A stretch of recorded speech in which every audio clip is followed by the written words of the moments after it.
میں نے اسے کہا کہ تمہیں تو پتہ ہے اس گھر میں میری کیا اوقات ہے، نہ میری کوئی اوقات ہے نہ میری بیوی کی۔ وہ کہنے لگی کہ میں جانتی ہوں، سمجھتی ہوں، لیکن بڑے بھائی کو تو کچھ سوچنا چاہیے تھا نا۔ میں نے کہا کہ وہ کچھ نہیں سوچتا، وہ صرف اپنے بیوی بچوں کے بارے میں سوچتا ہے۔ وہ بیچاری وہاں سے چپ کر کے چلی گئی، لیکن کہتے ہیں کہ جس گھر سے بیٹیاں رو کے چلی جائیں پھر اس گھر میں کچھ اچھا نہیں ہوتا۔ پر میرے بابا کو کوئی پرواہ نہیں تھی، وہ اصول پرست آدمی تھے، اصولوں پہ چلنے والے۔ وہ کہنے لگے کہ کیوں اپنی بیٹیوں کے لیے میں اصول توڑوں، مجھے تو بیٹیوں سے کوئی خاص لگاؤ نہیں تھا۔ ایک بیٹے کے بعد جب 3 بیٹیاں لائن سے آئی تو میری تو امید ہی ختم ہو چکی تھی۔ پھر اللہ نے کرم کیا کہ تم پیدا ہو گئے۔ میں نے بابا سے کہا کہ ہاں، اور اس کرم کے ساتھ آپ کی بیوی تو اس دنیا سے چلی گئی تھی نا؟ بابا نے کہا کہ اس کی زندگی اتنی ہی لکھی ہوئی تھی، میری ماں اسی طرح دنیا سے گئی تھی، میری ولادت کی وجہ سے میں پیدا ہوا تھا اور وہ خود اس دنیا سے چلی گئی تھی۔ بابا ایک روایتی مرد تھے، بس مردے تھے۔ وہ نہ تو اچھے باپ بن سکے، نہ اچھے شوہر بن سکے، نہ ہی اچھے بھائی۔ اپنی بہنوں کو بھی تو حصہ نہیں دیا تھا نا۔ انہوں نے بس مرد تھے، یہی ان کی زندگی کی حقیقت تھی۔ لیکن میں ان جیسا نہیں تھا۔ پر وہ کہتے تھے نا، جس کے دل میں لوگوں کی مدد کرنے کا جذبہ ہوتا ہے اس کو توفیق نہیں ہوتی، اور جس کو توفیق دے دی جاتی ہے اس کے دل میں جذبہ نہیں ہوتا۔ یا تو وہ دکھاوا کرتا ہے یا پھر مجبوری میں یہ سب کچھ کر رہا ہوتا ہے۔ میرا بڑا بھائی بہت زیادہ چالاک تھا۔ جب بابا بہت زیادہ بیمار ہو گئے تو آخری وقت میں وہ بابا کے پاس ہی بیٹھا تھا۔ میری بیوی نے ایک دن مجھے کہا کہ احمد بابا کافی عرصے سے بیمار ہیں، تمہارے بھائی نے کبھی اتنا نہیں پوچھا۔ وہ اپنے آپ کو سب سے آگے دکھاتا ہے، لیکن کبھی والد کی طبیعت کے بارے میں واقعی فکر نہیں کی۔ میں نے اس کی بات سنی اور میں جانتا تھا کہ وہ کیا کہہ رہا ہوگا۔ وہ اس وقت بھی اپنی حکمت عملی میں مصروف ہوگا۔ بس ایسے ہی سوچ چکا تھا کہ بابا اس دنیا سے چلے گئے اور مٹی کے حوالے ہو گئے۔ میرا دل دھڑک رہا تھا، لیکن سب سے زیادہ دکھ بہنوں کو تھا، انہی بہنوں کو جن کو بابا نے کبھی کچھ نہیں سمجھا، بس کہتے تھے کہ بوجھ ہے۔ کیونکہ ایک ساتھ 3 بیٹیاں پیدا ہو گئی تھی، اسی لیے باری باری کوئی خاص توجہ نہیں ملی۔ لیکن خیر، یہ سب کچھ ہو گیا اور بابا کی موت کے بعد یہ راز بھی کھلا کہ بھائی نے پہلے ہی مین چیزیں اپنے نام لکھوا لی تھی۔ سب سے پہلے تو گھر کی بات ہے۔ وہ گھر جو تھوڑا دور بنا ہوا تھا، ہمارا پرانا گھر تھا جہاں پہلے ہم رہتے تھے، وہ حویلی جس میں ہم رہتے تھے، سب کچھ بھائی کے نام ہو چکا تھا۔ اور زمینوں کی بات کریں تو ساری زرخیز زمینیں بھی وہ لے چکا تھا۔ کچھ بنجر زمین بچی ہوئی تھی جو پہاڑی کے پیچھے پڑتی تھی، اور کہتے تھے کہ وہاں سانپوں کا بسیرا ہے، یعنی اتنے سانپ وہاں ہیں کہ کوئی کھڑا بھی نہیں ہو سکتا، اور سانپ سے ہر بندہ ڈرتا ہے، اگر کاٹ لے تو انسان بچتا کہاں ہے۔ اس کے علاوہ ایک پرانا چھوٹا سا 1 کمرے والا گھر بھی رہ گیا تھا، وہ بھی لگتا تھا کہ جلدی میں بھائی لکھوانا بھول گیا تھا، ورنہ وہ بھی اپنے پاس ہی لکھوا لیتا تھا۔ وکیل صاحب باقاعدہ وصیت لے کر آئے اور سب کچھ دیکھ کر کہا کہ چلو پھر جو کچھ رہ گیا ہے اس کے بارے میں بات کر لو، کس کو کیا ملے گا۔ لیکن بھائی نے وہ رقعہ بھی دکھا دیا جس پر والد نے سب کچھ اس کے نام کر کے نیچے دستخط بھی کیے ہوئے تھے۔ میری بیوی کی آنکھوں میں آنسو تھے، وہ دیکھ رہے تھے کہ ہم یہ بازی پہلے ہی ہار چکے ہیں، سب کچھ پہلے ہی بھائی نے اپنے نام کروا لیا تھا، اور یہی وجہ تھی کہ وہ کمرے میں بیٹھا ہوا تھا، سب کچھ کنٹرول کر رہا تھا۔ بہنیں بھی چپ بیٹھی تھیں، ان کو ویسے بھی کچھ ملنے والا نہیں تھا۔ میں خاموش بیٹھا تھا اور دل میں سوچ رہا تھا کہ کس طرح بھائی نے سب کچھ اپنے نام کروا لیا۔ بڑے بھائی نے مجھ سے پوچھا کہ احمد، تم نے وہ پہاڑی والی زمین چاہیے یا پھر وہ 1 کمرے والا مکان چاہیے؟ میں نے اس 1 کمرے والے مکان کے بارے میں سنا تھا کہ وہاں اسیبوں کا سایہ ہے اور صرف 1 ہی کمرہ ہے، کچن بھی نہیں ہے، برآمدہ بھی نہیں ہے، اور یہ 1 مرلے کے اوپر بنا ہوا ہے۔ پتہ نہیں بابا نے کیوں اسے اپنے قبضے میں لیا تھا۔ اگر یہ زمینیں بیچ بھی دیتے تو شاید 4-5 لاکھ کی قیمت کی ہوتی، اس سے زیادہ نہیں۔ اور جس انداز سے بھائی نے پوچھا، اس کا مطلب یہ تھا کہ یہ 2 چیزیں بھی وہ میرے لیے چھوڑنا نہیں چاہتا۔ میں نے سوچا اور کہا مجھے پہاڑی کے پاس والی زمین چاہیے۔ بھائی نے کہا ٹھیک ہے، لے لو، اور گھر اس نے اپنے نام کر لیا۔ میں نے کہا کہ گھر تو بہنوں کے نام کر دو، اور کچھ نہیں تو ان کے حصے میں 1-1 لاکھ روپیہ ہی آ جائے تاکہ کچھ ہاتھ سیدھا ہو جائے بیچاریوں کا۔ بھائی نے کہا کہ بابا کی وصیت تھی کہ بہنوں کو کچھ نہیں ملے گا تو پھر کیوں دیا جائے؟ یہ تو بابا کی آخری خواہش تھی، ان کی روح کو تکلیف پہنچے گی۔ بہرحال اس نے وہ پہاڑی والی زمین میرے نام کر دی۔ سب لوگوں نے کہا کہ یہ بھی تم نہ لیتے تو بہتر تھا، تمہارا مان رہ جاتا، کیونکہ وہ زمین بالکل ہی بیکار ہے۔ میں نے کہا بس ٹھیک ہے، کوئی بات نہیں، اللہ خیر کرے گا۔ اب گھر بابا کا نہیں تھا بلکہ بھائی کا ہو گیا تھا، اور اس نے ہمیں کہا کہ جتنی جلدی ہو سکے یہاں سے چلے جاؤ۔ ہمارے پاس جانے کی کوئی جگہ نہیں تھی۔ میری بیوی نے کہا کہ احمد ہم وہ 1 کمرے والا مکان ہی لے لیتے ہیں، کرائے پہ رہیں گے، یہاں کوئی اور جگہ نہیں ہے۔ میں نے کہا اگر میں تمہیں وہ مکان دکھا دوں تو تم کہو گی کہ میں ایک پل بھی وہاں نہیں رہ سکتی۔ یہ مکان قبر کی طرح ہے، پورا 1 کمرہ ہے، دروازہ کھولتے ہی بس 1 کمرہ اور کچھ نہیں۔ وہاں میں نے کہا کچھ تو کریں گے، ہم چھوٹا موٹا کاروبار کر لیں گے۔ میں نے کسی آدمی کے ساتھ کام کیا اور انہی پیسوں کے سہارے ایک چھوٹا سا مکان کرائے پر لے لیا۔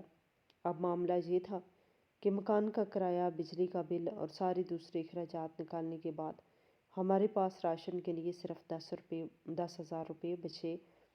2 لوگ تھے، 10,000 میں پورے مہینے کا راشن چلانا بہت مشکل تھا۔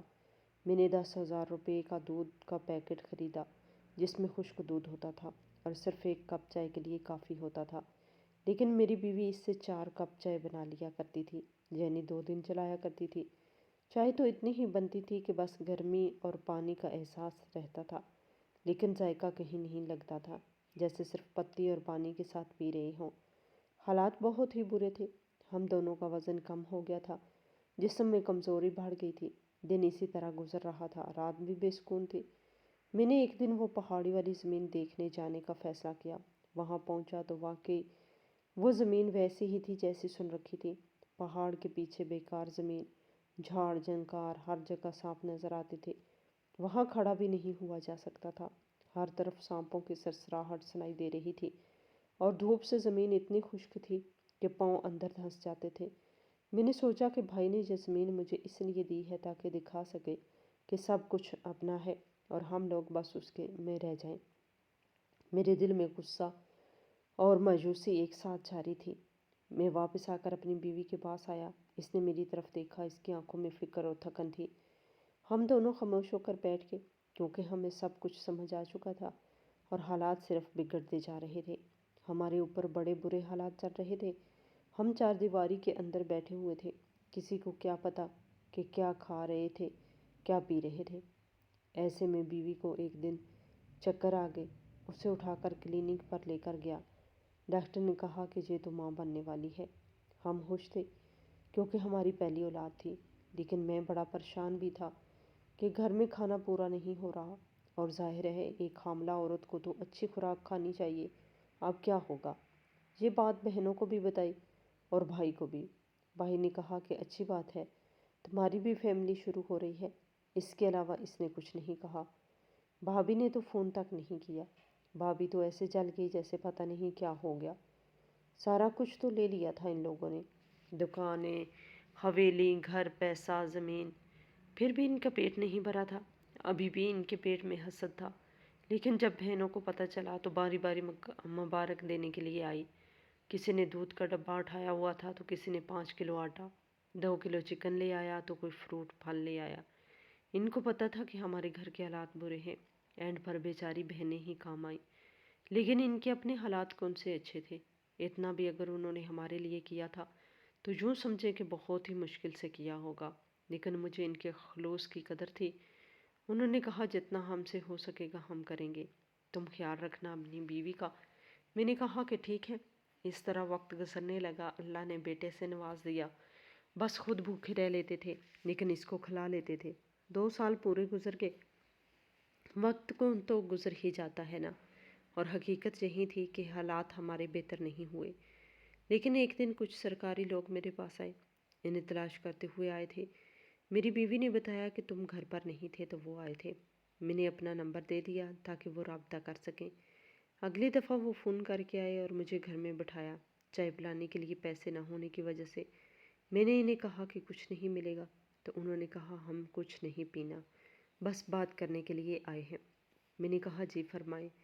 وہ کہنے لگے احمد تمہاری جو زمین ہے پہاڑی کے پاس والی، اس کے پاس سے ہمارا راستہ گزرے گا، ہم وہاں بہت بڑی فیکٹری لگا رہے ہیں، زمین بیچنے آئے ہیں، لیکن ہمیں وہاں ایک واٹر پلانٹ لگانا پڑے گا اور اس واٹر پلانٹ کے لیے ہمیں تمہاری اجازت چاہیے اور اس کے بدلے میں ہم تمہیں پیسے دیں گے۔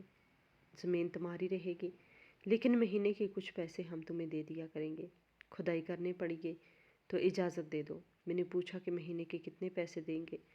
تو انہوں نے کہا کہ احمد ہم تمہیں صرف 25,000 روپے مہینے دے سکتے ہیں، اس سے زیادہ نہیں۔ پانی کی سپلائی گزارنی ہے ہم نے وہاں سے۔ میرے لیے یہ بھی ایک ٹھنڈی ہوا کا جھونکا تھا کہ 25,000 روپے مہینے کے آئیں گے تو کم سے کم ہمارا راشن تو ڈل ہی جائے گا۔ میں نے فوراً ہاں کہہ دی اور کہا ٹھیک ہے۔ وہ کہنے لگے کہ زمین تمہاری رہے گی اور کچھ نہیں۔ میں نے کہا ٹھیک ہے۔ انہوں نے میرے ساتھ ایک چھوٹا سا معاہدہ کروا لیا اور واپس چلے گئے۔ بڑے بھائی کو جب پتہ چلا تو اس نے پوچھا کہ پھر کتنے میں سودا کیا؟ 25 لاکھ روپے دے رہے ہیں مہینے کے بعد نکلوانے کے لیے؟ یہ بات کہنے لگا۔ میں نے کہا نہیں بھائی، 25,000 روپے مہینے کے دے رہے ہیں، بس اتنا ہی کافی ہے۔ اس پر بھائی نے خاندان میں یہ بات بھی پھیلا دی کہ میں جھوٹ بول رہا ہوں، زیادہ میں ڈیل کر رہا ہوں، جبکہ ایسا کچھ نہیں تھا۔ میں حیران رہ گیا کہ سب کچھ چھین کر بھی بھائی کو سکون نہیں تھا۔ خیر زمین پر کھدائی شروع ہو گئی، کارکن آئے، مشینیں لگی، دھول اڑتی، پہاڑی کی زمین پر ہلکی ہلکی سانسوں کے ساتھ کھدائی کی آواز گونجتی تھی۔ میں وہاں کھڑا ہو کر دیکھ رہا تھا کہ زمین میں مشینیں دھس رہی ہیں، کچی مٹی اڑ رہی ہے، کارکن کانپتے ہاتھوں سے ہلکا سا ہاتھ دھکیل کر واٹر پلانٹ کی جگہ تیار کر رہے تھے۔ دھوپ شدید تھی لیکن یہ سب کچھ دیکھ کر دل میں ایک عجیب سا سکون بھی محسوس ہوا کہ کم از کم مہینے کے 25,000 روپے ہمارے لیے آئیں گے، ہمارے حالات تھوڑے بہتر ہو جائیں گے۔ اور کیا چاہیے تھا؟ یہ ہماری ایک چھوٹی سی خوشی تھی۔ بہنوں کو پتہ چلا، وہ بہت خوش ہوئی۔ انہوں نے کہا کہ تمہارے صبر کا پھل ہے، نہ اس زمین سے تمہیں کچھ نہیں ملنا تھا، اللہ نے تم پر کرم کر دیا ہے۔ چلو اب مہینے کے 25,000 تو آئیں گے، تمہارے گھر میں اضافی پیسے ہوں گے تو تھوڑے حالات بہتر ہو جائیں گے۔ میں نے بھی کہا کہ ہاں، اور پہلے مہینے کے جب پیسے آئے تو میں نے گھر میں چھوٹی سی دعوت رکھ لی، تینوں بہنوں کو اور ان کے گھر والوں کو بلایا، جس پر ہمارا 4 سے 5,000 روپے خرچہ ہو گیا۔ بس ایک چاول ہی بنائے تھے ہم لوگوں نے، سب کو کھانا کھلا دیا۔ بھائی اور بھابھی کو بھی بلایا تھا لیکن انہوں نے کوئی بہانہ کر دیا اور بعد میں پتہ چلا کہ انہوں نے لوگوں سے یہ کہا ہے کہ ہم ایسی چھوٹی موٹی دعوتوں پر نہیں جاتے اور ان کے گھر میں تو جگہ بھی نہیں ہے پاؤں رکھنے کی، بیٹھنے کی تو جگہ نہیں، اور جو گندے سے چاول انہوں نے بنائے ہیں وہ ہمیں کھانے کی کوئی ضرورت بھی نہیں ہے۔ اس طرح کی باتوں سے میرا دل بہت چلتا تھا لیکن میں چپ رہتا تھا۔ ایسا لگتا تھا کہ بھائی اور بھابھی نے اپنے آپ کو سب سے الگ کر لیا تھا۔ میں نے کبھی کبھی ان کے گھر جانا شروع کیا لیکن زیادہ تر نہیں جاتا تھا، اس لیے نہیں کہ میں ان سے ملنا نہیں چاہتا تھا، بلکہ اس لیے کہ بہنوں کے گھر خالی ہاتھ جانا اچھا محسوس نہیں ہوتا۔ زیادہ تر میری جیب خالی رہتی تھی اور مجھے شرم آتی تھی کہ کچھ نہ لے کے جا سکوں۔ بھائی بالکل سائڈ پر ہو گیا تھا، وہ اپنے بچوں اور بیوی کے ساتھ مصروف رہتا تھا اور اپنے کام میں اتنا ڈوبا رہتا تھا کہ باہر کی کسی بھی چیز میں دلچسپی نہیں لیتا تھا۔ بھائی نے 2 بچے پیدا کر لیے تھے، ایک بیٹا اور ایک بیٹی، اور تیسرے نمبر پر بھابھی پھر سے حاملہ تھی۔ یہ بھی ہمیں پتہ چلا تھا، یہ بھی معلوم ہوا کہ بھائی نے ایک زمین بیچ دی تھی لیکن کسی کو اس بارے میں بتایا نہیں تھا، نہ بہنوں کو نہ مجھے، نہ کسی کو کوئی اندازہ تھا کہ وہ زمین کیوں بیچی اور کس قیمت میں بیچی۔ یہ راز میں ہی رہ گیا۔ کسی نے بتایا تھا کہ وہ زمین کسی کاروبار کے لیے استعمال کر رہا ہے، لیکن ایسا لگتا تھا کہ زمین بیچ کر کاروبار میں لگانا کوئی اچھا فیصلہ نہیں تھا اور اس میں کوئی منصوبہ بندی بھی نہیں تھی۔ بھائی نے کسی سے مشورہ بھی نہیں کیا تھا، بس اپنے فیصلے خود ہی لے لیا کرتا تھا۔ میں اکثر سوچتا تھا کہ کیسے بھائی نے سب کچھ اپنے ہاتھ میں لے لیا، اپنے اور اپنی فیملی کے لیے الگ راستہ بنا لیا۔ وہ خود غرض ہو گیا اور باہر کی دنیا سے بالکل کٹ گیا تھا اور اپنے بچوں کے ساتھ مصروف رہنا ہی اس کی زندگی کا مرکز بن گیا تھا۔ ہم لوگ بس اس کے ارد گرد گھومتے رہ گئے تھے اور ہر کسی کی خواہش اور امیدیں اس پر اپنی دنیا میں دب گئی تھی۔ 2-4 مہینے اسی طرح گزر گئے اور مہینے کے 25,000 روپے باقاعدگی سے آتے رہے۔ وہ لوگ واقعی بہت اچھے تھے۔ ایک دفعہ تو انہوں نے 25 کی بجائے 30,000 بھیج دیے۔ میں نے فون کر کر کہا کہ آپ نے زیادہ بھیج دیے، اگلی دفعہ کم بھیج دیجیے گا، لیکن انہوں نے کہا کوئی بات نہیں، ہمارے بھی بچے ہیں، آپ کے بھی بچے ہیں اور آپ کے بچے لوگ تھے۔ اس بات کا احساس ہمیں بہت خوشی دیتا تھا۔ وہ پیسے موبائل اکاؤنٹ میں بھیجا کرتے تھے، یعنی براہ راست میرے اکاؤنٹ میں بھیج کر دیتے تھے۔ میں رات کو جب موبائل کھولتا اور رقم دیکھتا تو دل کو ایک عجیب سا سکون ملتا، جیسے کچھ بوجھ ہلکا ہو گیا ہو۔ دن بھر کے کام، کھانے پینے کی فکر اور مکان کا کرایہ، سب کچھ دل میں دبا رہتا تھا، لیکن جب یہ رقم آتی تو کچھ آسانی محسوس ہوتی تھی۔ میری بیوی کے چہرے پہ بھی تھوڑی خوشی آ جاتی تھی، کیونکہ اب کم از کم راشن اور چھوٹے چھوٹے اخراجات کے بارے میں فکر کم ہو گئی تھی۔ دنیا میں نے اپنوں سے دھوکہ کھایا ہوا تھا اور بہت سے لوگ اپنے ہی رشتوں سے مایوس کرتے ہیں، لیکن کبھی کبھی غیر لوگ جو ہمارے قریب نہیں ہوتے اتنے نیک دل اور مددگار نکلتے ہیں کہ دل حیران رہ جاتا ہے۔ یہ چھوٹی سی مدد ہمارے لیے بہت بڑی راحت بن گئی تھی۔ میں اکثر سوچتا کہ انسان کبھی بھی توقع کیے بغیر دوسروں کی مدد کو کیسے قدر کی نگاہ سے دیکھ سکتا ہے، لیکن جب دل صاف اور نیت نیک ہو تو واقعی مدد بڑی قیمت رکھتی ہے۔ ایک دن وہی دونوں بھائی جو مجھ سے بات کرنے کے لیے آئے تھے میرے گھر آئے۔ میں نے انہیں خوش آمدید کہا اور سائیڈ والے کمرے میں بٹھایا۔ بیوی سے کہا کہ چائے بنا دو۔ وہ خالی ہاتھ نہیں آئے تھے، ان کے ہاتھوں میں پھل فروٹ تھے، کیک تھا اور کئی چیزیں لے کر آئے تھے۔ میں حیران ہوا کہ اتنا سب کچھ کیوں لے کر آئے ہیں۔ بیٹھ کر چائے پی۔ میں نے بتایا سب خیر ہے، آپ لوگ سنائیں۔ پیسے تو وہ لوگ بھیج دیتے تھے، سب سے زیادہ ان کے ساتھ ہمارا کوئی معاملہ بھی نہیں تھا۔ پھر وہ کچھ لمحے خاموش رہے، پھر کہنے لگے ہم خوشخبری لے کر آئے ہیں۔ میں نے پوچھا کیا مطلب؟ انہوں نے کہا کہ ہم واٹر پلانٹ لگا رہے تھے تو ظاہر ہے تمہیں بتایا تھا، لیکن بیچ میں واٹر پلانٹ کا کام تھوڑا سا رک گیا تھا۔ ہمارے خاندان میں 2-4 شادیاں ہو گئی تھی، اس کے بعد ہم نے جو گڑھا کھودا تھا اس کو وہیں چھوڑ کر شادیوں میں مصروف ہو گئے تھے۔ کافی گہرائی میں کھودا ہوا تھا۔ تمہیں تو پیسے بھیج رہے تھے، کام ہم خود نہیں کرتے، اس لیے اپنی سستی چیز لی۔ ہم نے تم سے کوئی بات نہیں کی، لیکن جب دوبارہ کام شروع کرنے کے لیے آگے بڑھے تو یہ دیکھ کر حیران رہ گئے کہ اس زمین سے تیل نکل آیا ہے۔ میں نے کہا کیا مطلب، کون سا تیل؟ انہوں نے کہا کہ خام تیل۔ آپ کو اس بات کا اندازہ ہے؟ اس زمین کے نیچے تیل کا کنواں ہے اور اس کے اندر اتنا تیل ہے کہ یہ کوئی بھی نہیں جانتا۔ تیل کا کنواں نکل آیا ہے جناب، تم کروڑ پتی بن جاؤ گے۔ مجھے تو سمجھ نہیں آئی کہ وہ لوگ کیا کہنا چاہ رہے ہیں۔ پھر انہوں نے مجھے تفصیل سے بتایا کہ یہ کوئی چھوٹی بات نہیں اور یہ حسین اتفاق دیکھیں کہ ہمیں اپنی کمپنی میں تیل کی ضرورت تھی، خام تیل کی، اور ہم تم سے ہی تیل خریدیں گے۔ اب تم ہمارے ہمسائے ہو تو ہمیں تھوڑا سا ڈسکاؤنٹ تو ملے گا نا؟ میں نے کہا کیوں نہیں، ڈسکاؤنٹ ضرور ملے گا۔ انہوں نے کہا بس تم پھر ہمارے ساتھ آؤ، ہم تمہیں سارے معاملات سمجھائیں گے۔ تیل کا کنواں نکل آیا ہے، تم مالک ہو اور اب تم کروڑ پتی بن جاؤ گے، شاید ارب پتی بھی بن جاؤ، لیکن ہمیں مت بھولو تو ہم سے زیادہ امیر ہونے والے ہو۔ میری بیوی نے بھی یہ باتیں سن لی۔ اس کی آنکھوں میں خوشی کے آنسو آ گئے اور میری آنکھوں میں بھی خوشی کے آنسو تھے۔ وہ کہنے لگے کہ ہم جانتے ہیں تمہارے حالات اچھے نہیں تھے اور ہم نے یہ بھی پتہ کیا کہ تمہارے بھائی نے تمہارے ساتھ اچھا نہیں کیا، لیکن اللہ تمہارے ساتھ ہے۔ دیکھو کتنی بڑی خوشخبری ملی ہے۔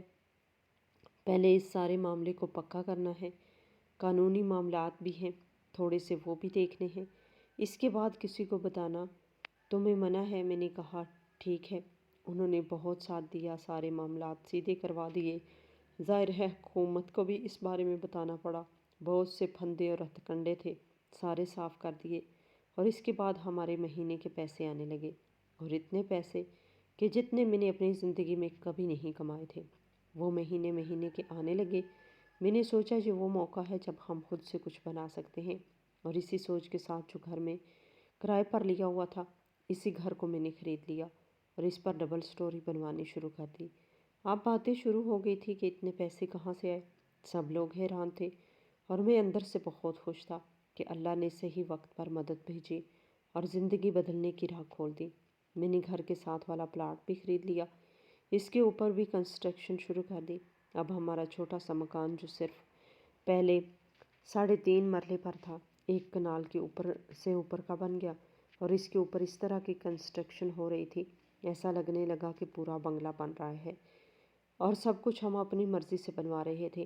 ہم کوئی بنگلہ خرید بھی سکتے تھے، لیکن اپنی مرضی سے بنوانے کا اپنا ہی مزہ تھا۔ یہاں تک کہ ہمارا گھر بہت ہی زیادہ خوبصورت بن گیا، اور جب گھر بن جاتا ہے تو اس کے لیے ایک دعوت رکھی جاتی ہے۔ وہ دعوت ہم نے رکھی، جس میں بہنوں کو بھی بلایا اور بھائی کو اور بھابھی کو بھی بلایا۔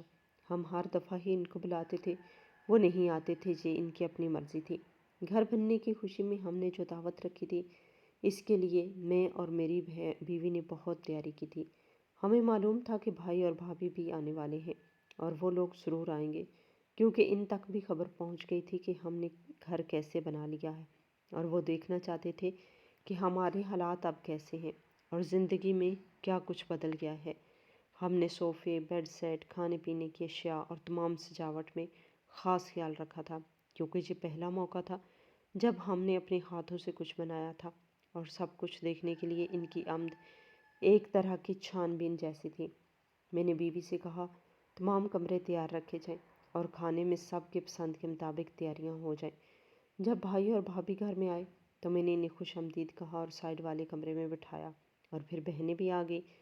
سب بہنیں حیران رہ گئی تھیں، نہ صرف یہ کہ گھر نیا اور بڑا بنا ہوا تھا، بلکہ ہم نے بڑا گیٹ لگا رکھا تھا جو سڑک سے نظر آتا تھا، اور اندر داخل ہوتے ہی ایک الگ احساس پیدا ہوتا تھا۔ گھر کے باہر اور اندر ہر جگہ رنگین روشنی اور پھولوں سے سجاوٹ کی گئی تھی۔ گاڑی جو میں نے بیٹے کے لیے خریدی تھی وہ بھی وہاں کھڑی تھی، اور بچے کو دیکھ کر سب کی آنکھیں کھلی کی کھلی رہ گئی تھی۔ بیٹا ہمیشہ سادہ اور پرانے کپڑے پہنتا تھا، آج وہ شاندار کپڑوں میں الیکٹرک گاڑی میں بیٹھا تھا جس پر وہ جھولتا اور کھیلتا رہتا تھا۔ میں نے اسے دیکھ کر دل سے سکون محسوس کیا۔ گھر کے اندر بھی سب کچھ تیار تھا، ہر کمرے میں الگ بیڈ سیٹ رکھے ہوئے تھے، صوفے بڑے اور نرم تھے، اور ڈیکوریشن میں ہر چھوٹا بڑا پیس جگہ جگہ لگایا گیا تھا۔ کھانے میں بھی ہر چیز کا خیال رکھا گیا تھا، میٹھا، نمکین، پھل، سب کچھ مہمانوں کے لیے تیار تھا۔ ایک نوکر بھی بلایا گیا تھا جو ساری تیاری میں مدد کر رہا تھا اور مہمانوں کی خدمت کر رہا تھا۔ گھر کی ہوا میں خوشبو اور تازگی تھی، ہر کمرہ روشن اور صاف ستھرا نظر آ رہا تھا۔ میری بہنوں کے چہرے پر جو خوشی تھی وہ اصلی تھی، ان کے چہرے پر مسکراہٹ اور آنکھوں میں روشنی تھی۔ وہ اپنے بھائی کے لیے خوش تھی اور اپنی بہن کے گھر کے بدلنے کی خوشی محسوس کر رہے تھے۔ بھائی اور بھابھی بھی حیران رہ گئے تھے، وہ دیکھ کر کہ اتنا بڑا گھر اور شاندار بن گیا۔ انہوں نے ایک دوسرے کی طرف دیکھا اور کچھ کہنے سے پہلے خاموش رہ گئے۔ بھائی نے کہا، یہ سب کیسے ہو گیا؟ کیا کسی نے کی چوری کر لی؟ کیا ڈاکہ مار لیا؟ میں نے کہا، نہیں، اللہ نے کرم کیا۔ پھر میں نے انہیں بتایا کہ اس زمین پر تیل کا کنواں نکل آیا ہے۔ جب میں نے یہ بات بتائی تو میرا بھائی حیران رہ گیا، اس کے چہرے پر سکون کی بجائے چونکنے اور تعجب واضح تھا۔ اس نے کہا کہ وہ زمین تو بابا کی تھی، اور اگر تیل کا کنواں نکل آیا تو اس کا حق ہم سب کا بنتا ہے۔ میں نے کہا، بھائی، حق کیسے بنتا ہے؟ یہ زمین تو میرے نام ہو چکی ہے اور اس کا مالک صرف میں ہوں۔ بھائی چپ ہو گیا، لیکن اس کی شکل اور جسمانی حالت سے لگ رہا تھا کہ وہ شکست کھا چکا ہے، اور بھابھی بھی حیران تھی۔ اس کی آنکھوں میں شکوک اور دبی ہوئی غصے کی جھلک تھی۔ ہم نے سب کے ساتھ دعا پڑھی، ختم پڑھا اور سب نے دعائے خیر کی۔ میں نے دل ہی دل میں اللہ تعالیٰ کا شکر ادا کیا کہ اتنے عرصے کی محنت اور مشکلات کے بعد یہ دن آیا۔ سب کی دعاؤں اور خوشی کے درمیان ہم نے کیک کاٹنے کی تیاری کی۔ کیک بہت بڑا اور 3 منزلہ تھا، ہر منزل الگ رنگ میں سجا ہوا تھا اور اس پر پھول، چاکلیٹ اور مختلف خوبصورت ڈیزائن بنائے گئے تھے۔ ہم نے سب کے سامنے کیک کاٹنا شروع کیا اور ہر کسی کی آنکھوں میں خوشی اور حیرت کی چمک تھی۔ اس دوران بھائی اور بھابھی نے دیکھا کہ سب کچھ ترتیب میں اور منظم ہے، اور ہمیں خوشی سے بھرپور دیکھ کر ان کے دل پر یہ خوشی بھاری پڑ گئی کہ وہ وہاں بیٹھ ہی نہ سکے۔ وہ ایک دوسرے کو دیکھ کر خاموش ہو گئے اور بغیر کسی کو بتائے وہ وہاں سے چلے گئے۔ ان کی آنکھوں میں حیرت اور تھوڑی سی شکست کا احساس واضح تھا، لیکن ہمارے دل میں سکون اور خوشی کی لہر دوڑ گئی۔ ہم سب نے مل کر کیک کاٹنے کے بعد کھانے کا آغاز کیا۔ ہر کوئی خوش تھا اور گھر میں ایک خوشگوار ماحول پیدا ہو گیا۔ گھر کے باہر اور اندر روشنی، پھولوں کی خوشبو، صوفوں اور بیڈ شیٹس کی ترتیب، بچوں کی ہنسی اور بہنوں کی خوشی، سب نے مل کر ایک ایسا ماحول بنایا کہ ہر ایک کو محسوس ہوا کہ یہ سب محنت اور صبر کا نتیجہ ہے۔ میں نے اپنی بیوی کو دیکھا جو خوشی سے چہرے پر مسکراہٹ لیے کھڑی تھی، بیٹے کو دیکھا جو اپنی نئی گاڑی میں کھیل رہا تھا، بہنوں کی خوشی دیکھی اور دل میں سوچا کہ اللہ نے واقعی کرم کیا۔ سب نے کیک کاٹنے کے بعد دعا کی اور گھر کے ہر کونے میں خوشی کی گونج تھی۔ بھائی اور بھابھی کے جانے کے بعد گھر کے اندر سکون اور مسرت کی فضا قائم رہی۔ ہم سب نے مل کر کھانے پینے کی چیزیں ترتیب دی، کھانے کی میز سجائی اور ہر کسی کے لیے کچھ نہ کچھ رکھا۔ بچوں کے کھیل، بڑوں کی باتیں اور گھر کی خوشبو، سب کچھ ایک ساتھ مل کر ایسا ماحول بنا رہا تھا جو نہ صرف ہماری محنت کی تعریف کر رہا تھا بلکہ اللہ کے کرم کا احساس بھی دلا رہا تھا۔ گھر کی دیواروں، چھت، صوفوں، کچن، بیڈ روم، بچوں کے کمرے اور لان تک ہر جگہ میں ترتیب میں یہ سب خوشی واضح تھی۔ ہم سب نے مل کر ہر چیز کو دیکھا اور محسوس کیا کہ یہ سب محنت، صبر اور اللہ کی عنایت سے ممکن ہوا ہے۔ سب کی آنکھوں میں خوشی اور دل میں سکون تھا۔ اس دن کے بعد زندگی میں ایک نیا آغاز ہوا۔ ہر لمحہ خوشیوں اور شکر گزاری میں گزرا اور ہمیں یقین ہوا کہ محنت اور صبر کا نتیجہ ہمیشہ اچھا نکلتا ہے۔ ایک دن بڑا بھائی میرے پاس آیا اور مجھے دیکھ کر فوراً معافی مانگنے لگا۔ اس کی آنکھوں میں شرمندگی اور پچھتاوا واضح تھا۔ اس نے کہا، احمد، میں تمہیں حویلی والی زمین دے دیتا ہوں، تم یہ زمین واپس مجھے دے دو۔ میں حیران رہ گیا کہ یہ بات اس نے کس منہ سے کہی اور کیسے سوچ کے کہی۔ میں نے اسے غور سے دیکھا اور کہا، میں تو ایسا نہیں کر سکتا۔ یہ زمین آپ کو دینا مطلب اپنا مستقبل آپ کو دے دینا۔ اس زمین پر میرے خواب، محنت اور صبر کا نشان ہے۔ جب ہم الگ ہوئے ہمارے حالات بہت برے تھے، آپ نے پلٹ کر بھی نہیں دیکھا، سب کچھ لے ہی تو لیا تھا، کم سے کم ملنے تو بھی نہیں آئے۔ میں یہ زمین آپ کو کبھی نہیں دوں گا اور آپ مجھے اکیلا مت سمجھیں، میرے ساتھ بہت بڑے لوگ ہیں جو میرے ساتھ ہیں۔ آپ مجھ پر کیس بھی کریں گے تو کچھ نہیں ہونے والا۔ یہ زمین آپ نے اپنے ہاتھوں سے مجھے دی ہے اور یہ ہمیشہ میرے پاس رہے گی۔ میں نے بھائی کو یہ بھی کہا کہ آپ نے جو زمین مجھے دی تھی، اس پہ سانپ نہیں تھے، بلکہ آپ ہمارے خاندان کا سانپ تھے جس نے بہنوں کو ان کے حصے سے محروم کیا، بابا کی نظروں میں جھوٹی عزت بنائی، مرتے ہوئے باپ سے زمینیں اپنے نام کروائیں اور پھر اپنی زمینوں کو بیچ دیا۔ چھوٹے بھائی کو بھول گئے، بہنوں کی کوئی خیر خبر نہیں لی، اپنے غرور میں گم ہو گئے۔ ہماری کامیابی اگر آپ کو اپنی سزا لگتی ہے تو پھر آپ اپنے آپ سے ہی پوچھیں، شاید ایسا ہی ہے۔ میرے بھائی کی آنکھوں میں شرمندگی اور خاموشی تھی۔ اس کی باتوں سے واضح تھا کہ وہ ہار چکا ہے اور اس کے دل میں اپنی غلطیوں کا احساس جاگ اٹھا تھا۔ اس خبر کے ساتھ کہ اس نے جو زمین بیچی تھی اور جو نئے کاروبار کے چکر میں پڑ گیا تھا، وہ کاروبار بھی ڈوب گیا تھا۔ وہ بے حد پریشان تھا۔ اس نے سوچا بھی نہیں تھا کہ زمین بیچنے کے بعد نقصان کا پہاڑ اس کے سامنے آئے گا۔ میں خاموشی سے اسے سنتا رہا اور دل ہی دل میں سوچ رہا تھا کہ قسمت کس طرح بدلتی ہے۔ جو محنت کرتا ہے اور صبر کرتا ہے وہ آخرکار کامیاب ہوتا ہے۔ میں نے اپنی بہنوں کو کبھی نہیں بھولا، وہ ہمیشہ ان کے لیے دل میں محبت رکھی، ان کی ہر مشکل وقت میں ساتھ رہا۔ میں نے انہیں بھائی کی طرح نہیں بلکہ حقیقی محبت اور ہمدردی کے ساتھ ان کے قرضے اتارے اور ان کے مسائل حل کیے۔ ہر بہن کے شوہر کو میں نے کاروبار میں مدد دی اور ان کے لیے نئی راہیں کھولی۔ ایک بہنوئی کی میں نے سفارش کی بڑی کمپنی کے مالکان کے پاس اور اس کے لیے وہاں نوکری لگوا دی تاکہ وہ خود مختار بن سکے۔ ایک بہن کے شوہر کا قرضہ اتارا اور دوسری بہن کے شوہر کے لیے دکان قائم کروائی تاکہ وہ کاروبار میں آ سکے۔ ہر مہینے میں بہنوں کو 50,000 روپے بھیجنا شروع کر دیا۔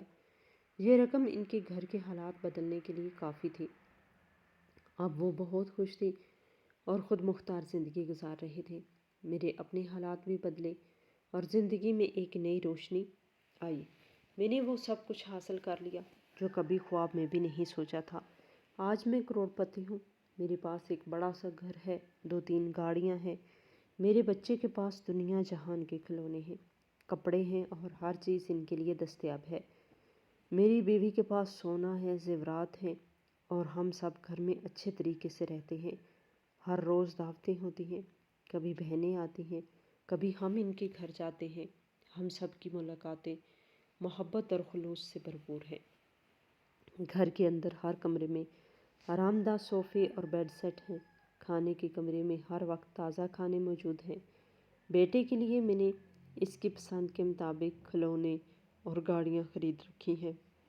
وہ اپنی نئی گاڑیوں میں کھیلتا اور ہنستا ہے۔ بیٹی اپنی کتابیں اور کھلونے ترتیب دیتی رہتی ہے۔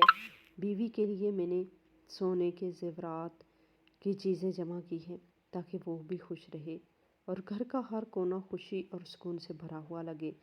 میں ہر دن اپنے صبر اور محنت کا پھل دیکھ کر دل ہی دل میں شکر ادا کرتا ہوں۔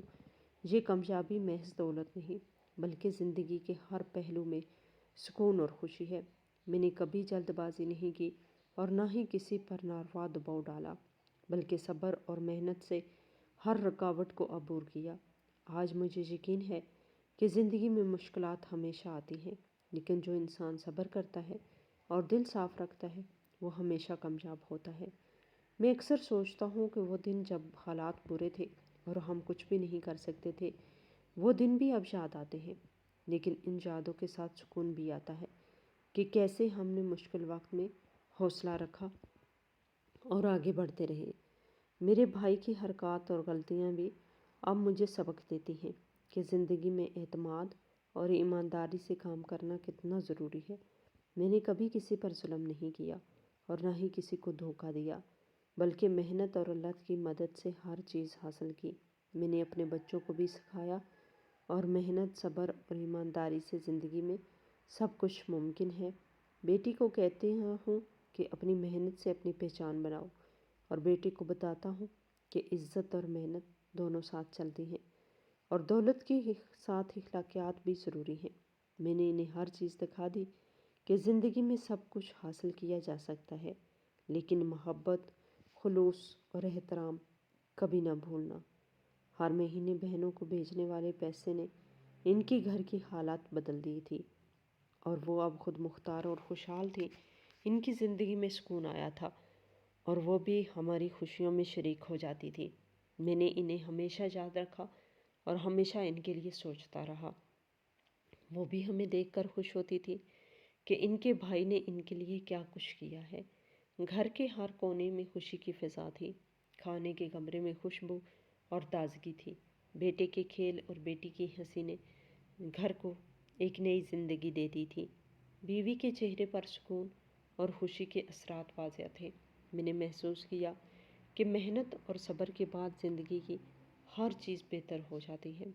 ہر چیز جو میں نے حاصل کی ہے وہ محض دولت نہیں بلکہ محبت، احترام اور سکون کا نتیجہ ہے۔ میں اکثر سوچتا ہوں کہ کب تک انسان خوش رہے گا اور کامیابی کیسے برقرار رہے گی، لیکن ہر روز دیکھ کر کے ہمارے گھر میں ہر کوئی خوش ہے، ہر کوئی مطمئن ہے۔ مجھے یقین آتا ہے کہ زندگی میں صبر اور ایمانداری کا پھل ہمیشہ میٹھا ہوتا ہے۔ میں نے کبھی جلدی نہیں کی اور نہ ہی کسی پر ظلم کیا، بلکہ اللہ کی مدد سے ہر چیز حاصل کی اور آج میں دل سے خوش ہوں۔ ہر دن کی محنت اور ہر دن کے فیصلے اور ہر دن کی دعا نے مجھے یہ مقام دیا۔ آج میں جو بھی ہوں اور سب اللہ کے فضل اور محنت کا نتیجہ ہے۔ میں نے سب کچھ پایا اور اپنے بہن بھائیوں کے ساتھ رشتہ قائم رکھا۔ میں نے کبھی ان کو بھولا نہیں اور ہمیشہ ان کے لیے سوچا۔ انہوں نے بھی اب خوشی محسوس کی کہ ان کے بھائی نے ان کے لیے کیا کچھ کیا ہے۔ میں نے اپنے بچوں اور بیوی کے لیے بہترین زندگی دی اور ہر دن اللہ کا شکر ادا کیا۔ آج میں اپنے گھر کے صحن میں بیٹھ کر دیکھتا ہوں کہ بچوں کے کھیل، بہنوں کی مسکراہٹ، بیوی کی خوشی اور گھر کی ترتیب سب کچھ ایک ساتھ مل کر زندگی کے ہر لمحے کو خوشیوں سے بھر دیتا ہے۔ میں نے صبر اور محنت کے ساتھ یہ سب حاصل کیا اور اب مجھے یقین ہے زندگی میں مشکلات ہمیشہ آتی ہیں، لیکن صبر اور محنت کے ساتھ کامیابی یقینی ہوتی ہے۔ میں دل سے خوش ہوں، اپنے گھر، اپنے فیملی، بہنوں، بچوں، بیوی اور ہر چیز سے مطمئن ہوں۔